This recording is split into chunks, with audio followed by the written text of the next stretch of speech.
11:30 on Vice. Can the enzymatic soup be cultured with serotonin to yield 5-MeO-DMT? How? Just brainstorming questions almost. They're all good questions. Ken was only known for one short pamphlet, but his files contain hundreds of pages of notes for unrealized projects, with a special emphasis on plans to construct a synthetic toad venom machine. These are diagrams for a batch reactor. He's looking for biosynthetic pathways that could be exploited in vitro. Ties into this idea of producing it synthetically. I did a lot of research on it. It's a purification of the toad venom to get the isolated 5-MeO-DMT. It's pretty clear that he's looking for a way to produce 5-MeO-DMT without using toads. There's people out there milking them until they bleed, which is just driving this amazing animal to extinction. Killing the golden goose. He was very concerned about the toad being abused, mishandled. It's just what he envisioned 35 years ago. I just see that the interest in it is so strong that it's going to become popular. I think you guys got to keep this in our bag of tricks.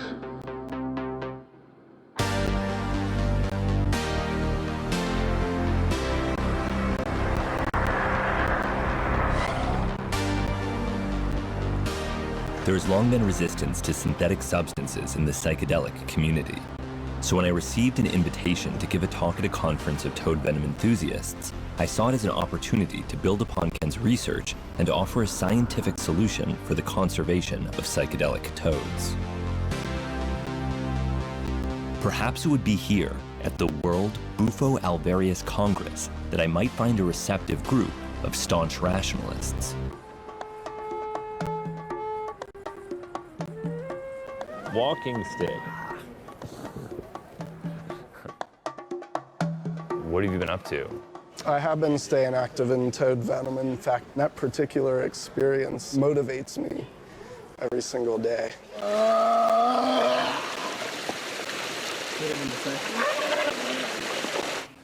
Yeah. Yeah. But I made something else for you. Wow. Yeah.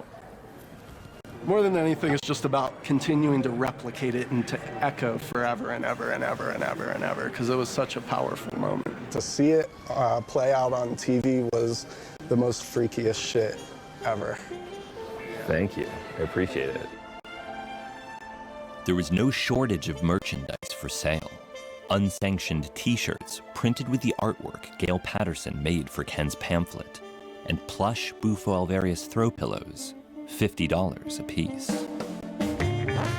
Ya la gente ha fumado mucho. Antes trabajaba los viernes, los sábados y domingos, pues era. Toda la semana me cae trabajo. Hello everyone, welcome to WBAC. Hello. Oh my God.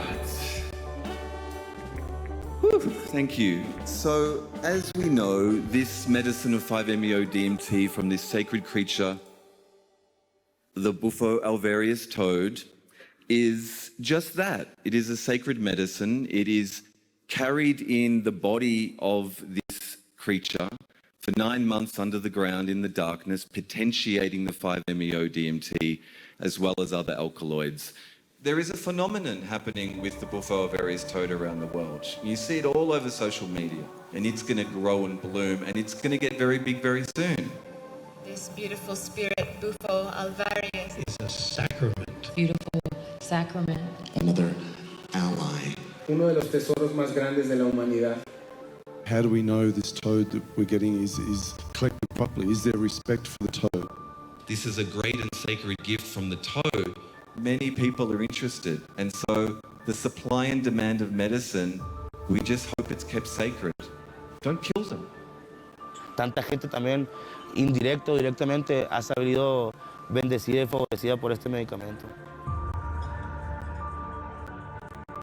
Hemos empezado a ver que la población de sapos bufo-alvarios que tenemos en Sonora está desapareciendo. Hay lugares muy focalizados a los que nosotros íbamos a recolectar el medicamento y ahora ya no hay ni uno, pues está condenado a desaparecer, como ya nos ha pasado con otros animales.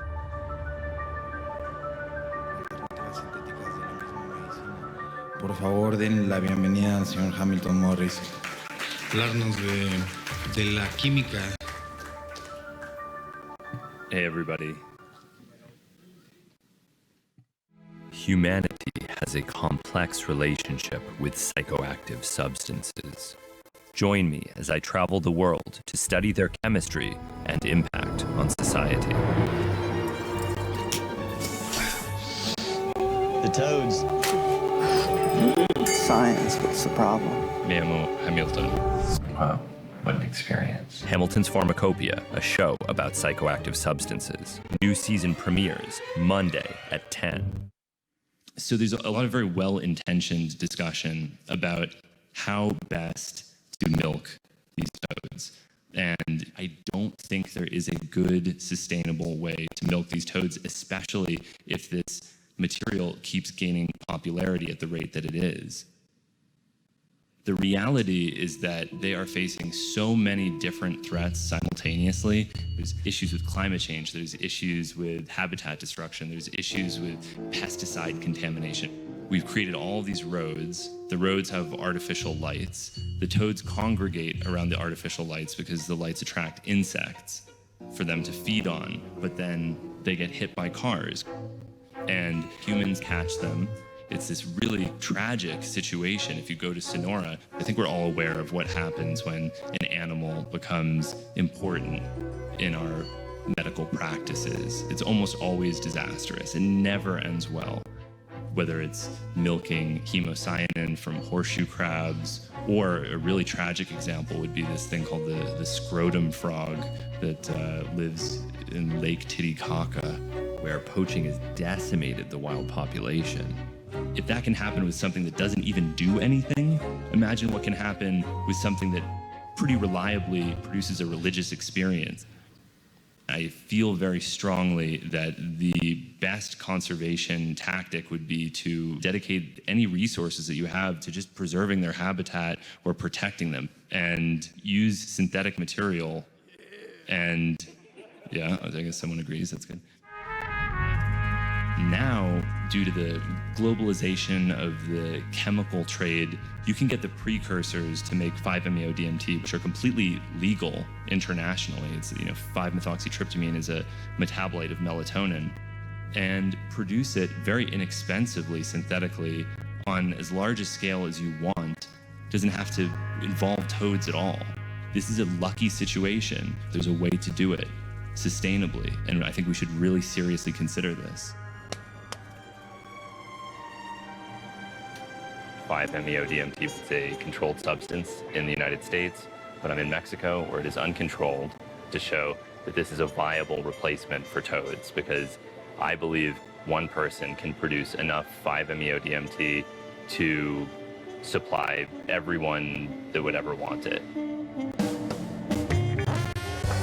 100 grams of 5-methoxytryptamine freebase is dissolved in methanol with vigorous magnetic stirring. A thermometer probe is inserted into the methanolic 5-methoxytryptamine, and the solution is cooled until it nears 0 degrees Celsius. Aqueous potassium hydroxide is used to dissolve and stabilize 100 grams of sodium borohydride, and the solution is transferred into an addition funnel. A second addition funnel is charged with a methanol-stabilized aqueous 37% formaldehyde solution, and the dropwise addition begins. And now I'm going to start adding the borohydride.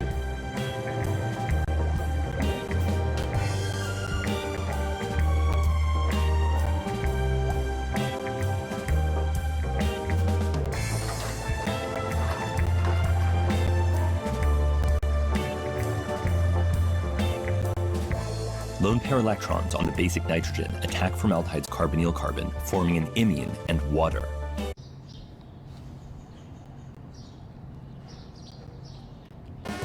hydride attacks the electrophilic imine carbon and electrons flow into the nitrogen, producing 5-MeO-NMT. The basic nitrogen attacks a second formaldehyde carbonyl, analogously forming a tertiary aminium ion, which is reduced again to produce 5-methoxy-dimethyltryptamine.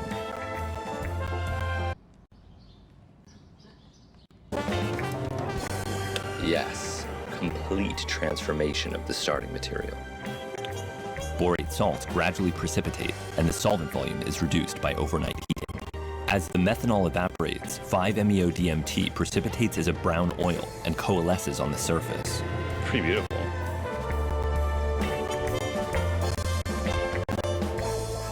Simple distillation is used to strip the remaining water, followed by purification of the crude freebase via short-path vacuum distillation. We did it. Yes. And recrystallization. Hi, come here.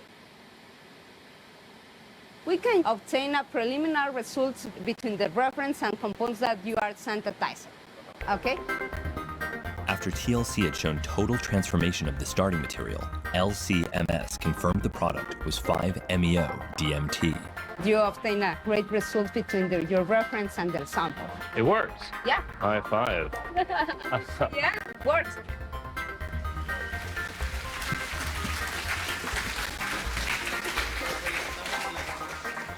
Time for questions. Okay. How are you guys different from the more traditional militia groups? We won't compromise. I'm gonna keep trying to fight to get these people their right to vote. We hope to be able to test people. Did the CDC screw up? I'm not a conspiracy theorist. I'm a conspiracy realist. World leaders have failed us. People here are still out in the street. Decisions that we make in this election impacting us for an entire generation. Vice News Tonight, Monday to Thursday at 11 on Vice.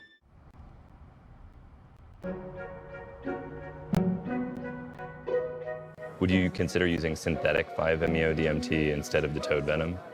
Prefiero el natural.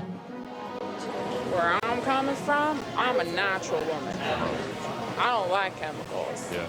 No creo que se pueda cambiar la perspectiva de la gente de lo sintético a lo natural. What I'm listening to about your chemical versus from the toad, are we considering that the difference here may be a spirit of a toad that's actually at play here? And if that is the case, is it possible to ever actually synthesize that in the first place? Right. I do believe that there is no difference between synthetically produced 5-MeO-DMT and 5-MeO-DMT isolated from the secretions of Bufo alvarius. I work with both synthetic and Bufo 5-MeO-DMT. Smoking the toad is different than smoking the synthetic. It has a different feel to it, so there's something else in there in the mix that distinguishes these two. I think that we often underestimate our own contribution to these experiences. So we tend to assign it to the drug, but not to ourselves. And that, just in a good old-fashioned psychological sense, will change things to know that this came from a living organism as opposed to something that was made in a laboratory. It changes things without any kind of necessarily supernatural overlay. I wouldn't assign the experienced differences to chemical differences without a reason to do so. There are arguments that there are a number of different compounds that have been isolated from Bufo alvarius. They all may contribute in an entourage effect that modulates the activity, but there's no evidence for it. And I think it's really important to think about this in an evidence-based way, because even bufotenine, which is the only other compound that has ever been found in Bufo alvarius that is definitively a psychedelic, is never present in very high concentrations, if at all. It wasn't present in any of the analyses that I did. I don't think that it plays a major role in the experience that everyone is collected here to talk about. It would be more likely, if I had to guess, that it's a dosage difference. The only justifiable reason for milking toads right now is to analyze the venom, figure out exactly what it contains, and then figure out a sustainable synthetic way to recreate it so that we don't need to bother toads. There seem to be a lot of people very spiritual people, and I am thinking that you might be a spiritual person. Absolutely. And they seem to be opposed to synthetic 5-MeO-DMT. Yeah, but I believe as the synthetic, you can get the full-on dose, exactly what you want. It's important to me to get that dose just right. Even if they're milked in a good way, one of those toads might have PTSD or something and is freaking out while they're getting milked. I believe that goes into the medicine.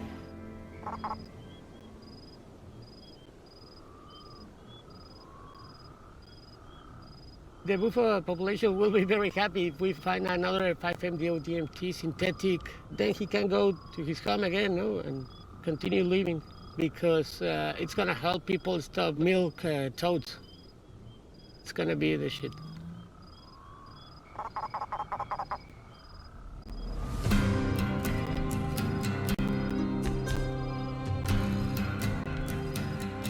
Almost. I know the toads because of him. I read the book. I think he's a very interesting guy. But I think it was a good thing to find a real guy, no?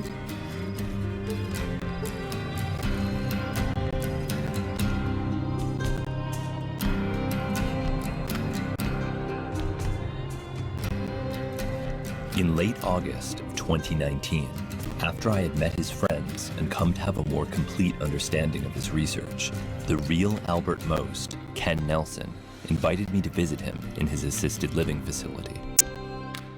Parkinson's disease had taken Ken's strength, but he still had the energy to discuss his discovery that changed the world. Hey, Hamilton.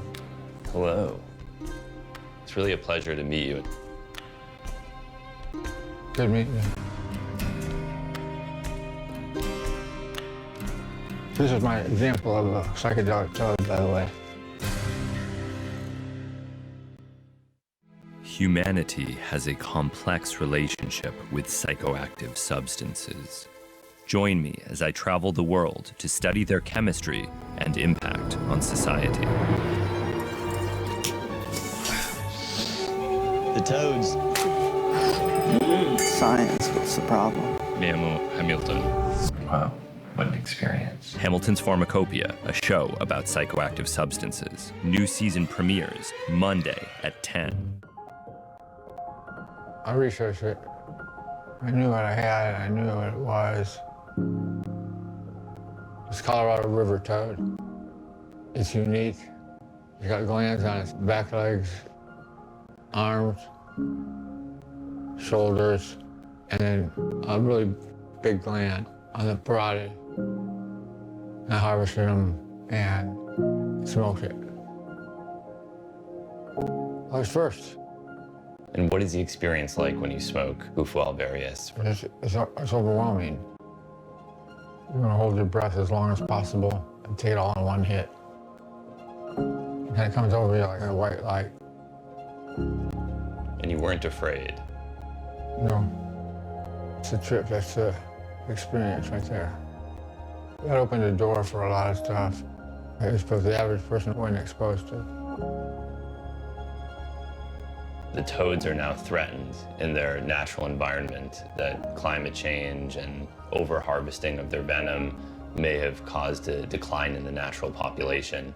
When you were done with the first toad that you ever milked, did you release it back into the wild? Oh yeah, I didn't keep them. I put Aesop's fables in my book. Instead of trying to say, don't do it, I put in Aesop's fables. That if you want. I really appreciate that you're telling me all of this. It's a good story. It's a great story. It's an amazing story. Was this a wrap? This is a wrap for now, yes. Okay. Do you want some of your milkshake? Yes, thank you.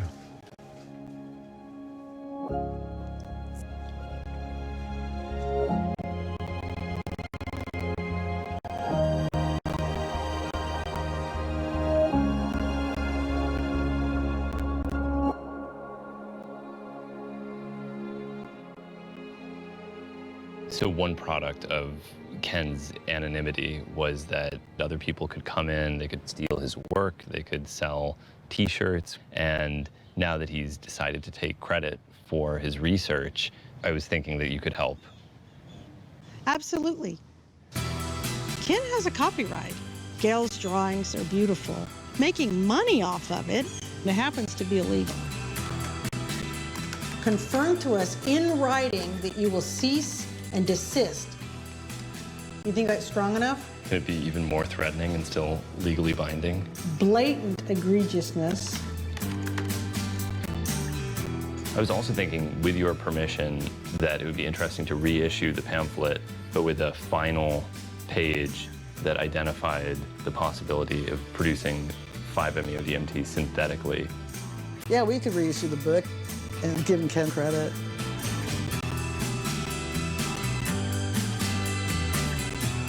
That would be good. I reissued the pamphlet with a sustainable method for the production of 5-MeO-DMT, and all of the proceeds go to toad conservation and Parkinson's disease research. Well, one thing I'm glad about is that in making the mistake, I was able to learn the real story. If I hadn't had this weird interview with the almost imposter, I would have ever known the true story of the discovery of smoking Bufo alvarius venom. Then I'm thrilled that you're helping get the truth out, because it's a beautiful story, and Ken's a beautiful man. It's been a very lucky 35 years for me, there's no doubt, to ride his coattails.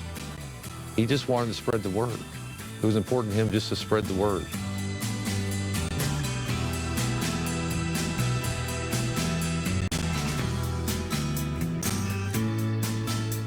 My mission is to correct the mistakes that I've made, but also the indiscriminate use of toad venom. I do think this is a viable synthetic alternative to milking toads. It means that people can divorce themselves from any sort of toad harassment in the 21st century.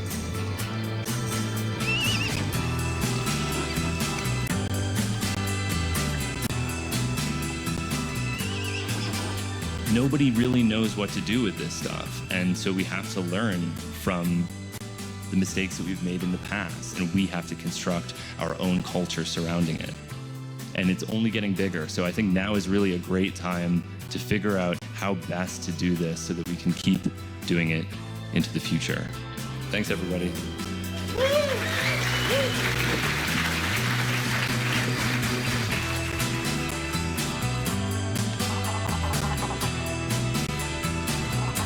Go, come again. Continue living.